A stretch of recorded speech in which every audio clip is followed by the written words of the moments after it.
Hey guys, I'm Dupree, and today we will be going through a few drills that I practice daily just to improve my game and positional play. So let's go ahead and get started.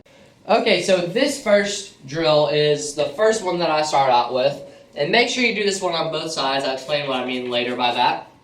So we're going to set up 3 balls and 3 balls, each on different ends of the table, diagonally like this. And each ball is a ball away from the rail at a diamond marking. What we're going to do, the goal is to shoot that first ball in there, draw back, shoot this ball, draw back, shoot that ball, draw back, shoot this ball, draw back, shoot that ball, draw back, shoot this ball. So going like a back and forth pattern. And this type of shot shows up in every game. We're practicing low left English. And after you clear this, we want to switch sides. So 3 balls here, 3 balls there. Then we work on our low right English. You can also use some top if you get a bit too straight. But usually it's going to be low left and low right. Only rule is that you cannot hit another ball, but something I like to do is I like to put the 9 ball as the last ball that I'm pocketing. Because that kind of gets me in the mentality, because I mostly play 9 ball, and pocketing 9 balls is something that just it gets me in the game. It just makes me feel good pocketing a 9 ball last. So we're going to go ahead and start here using some low left spin. Make sure we avoid that 3 ball. Getting on the 1 ball. We're playing position for mostly the middle of the table. We're going to look at the angle that we have on the 1. Get down and shoot. Again, low left English. Avoid that 6. Draw back towards the middle of the table. We didn't quite get down as much as we wanted, but that's okay. We can go 2 rails here.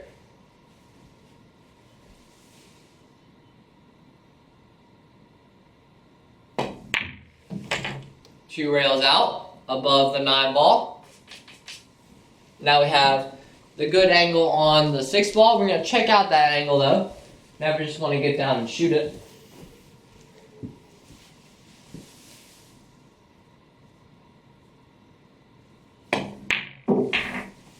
Leave ourselves a natural angle on the 2 just to float over for the 9.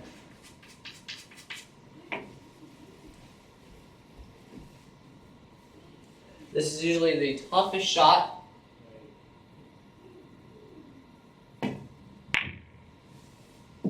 Put that one down, and then we are straight in on the 9 ball. My camera's going to block me here, so we're going to scoot that over. Straight in on the 9 ball. Dead into the corner pocket. Just like that. So that's the first drill that I like to do. The second drill I like to do is a little bit of pattern play. So we're going to throw out 3 balls at the half table mark. And what we're going to do is we are going to run them out in order. But we have to call the pocket that we're going to make them in first. So I'm going to go 2 in the side, 3 in the side, 7 to this corner. So this forces us to play good position on each shot. I'm going to look at the angle we have on the 3.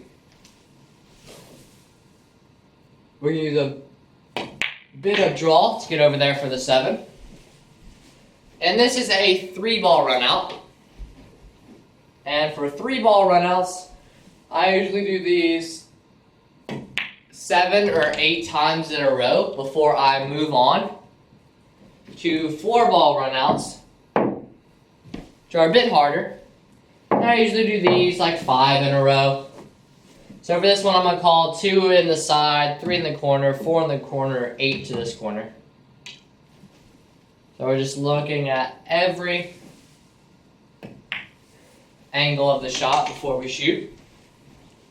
This one, we wanted to get straight in. We got straight in, so we're just going to draw back just a bit. So we have a little bit of a forward angle on this. And then this one, we're just going to draw back so we're on the 8 ball. Into the corner that we called. Just like that. And then I'll do that about 5 times, move to a 5 ball run out. And then do that like 3-4 times, move on to a 6 ball, 7 ball, 8 ball, 9 ball, all the way up to 15. So 15 ball run outs, half table. And then we'll move on to full table, like this. And when you're doing that 15 ball run out, calling every pocket, you might have to write down what pocket you called each ball in, just so you remember. So I'm going to call 3 ball, this is the next drill actually, 3 ball into the side, 7 into the corner, 8 to the same corner. So I know I want to get a bit of an angle on this shot, and I did not quite get there. So I'm going to have to force it down, like so. Now we're down for the 8. And again, do that 7, 8 times in a row. Not just do it 7, 8 times in a row. So this could take you a few hours to do. So this is definitely a drill worth practicing though. So get onto this drill and let's move on to the next one. So this is the next drill that I practice after I do those 2. So we're going to start off, this is another shot that comes up in every game. Start off with an angle like this. That 4 ball is about a ball's length away from the second diamond. And we're just going to run our cue ball forward with a bit of topspin. Put the 4 ball back out there. And we just keep doing this. And I usually do this. We're going to aim for about 25 in a row. But you see we underhit that one. But we still have a shot. We did not play that last one too well. So you see we ended up rattling that, trying to get around on position. So we would start over because we want to go in a row. So we're aiming for about 25 of these in a row, which is a tough number to get.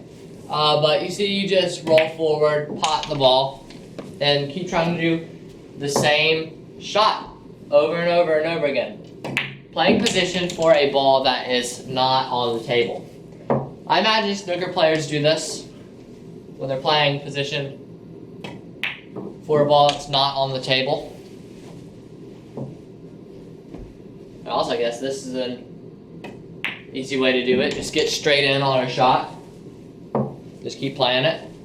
But we're going to come back with an angle here.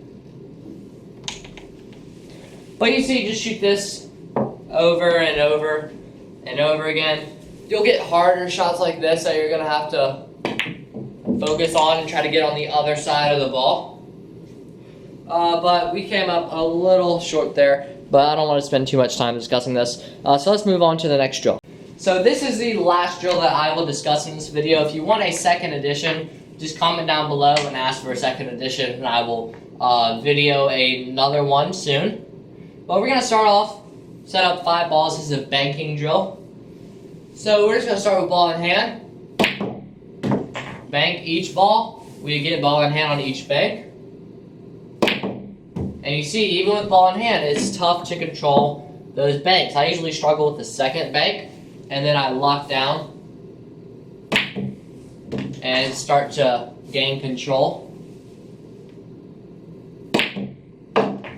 Like so.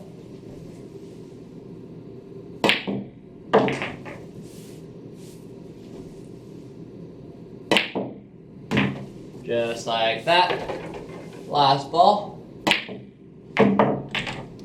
That came out because I have too many balls in here. But that went in. I banked too many balls in there. That's one thing you need to watch out for. But that is it for this video. Thank you guys so much for watching. I really hope you enjoyed. If you did, please click the like button down below. If you want to be notified when I post a new video, you can click the subscribe button, then the bell icon right next to it. That would just send you an email and a notification saying that I've uploaded a new video. Thank you guys so much for 38,500 subscribers, and I also hope that you have a happy Easter to all those who celebrate Easter. But thank you guys so much for watching, and I will see you in the next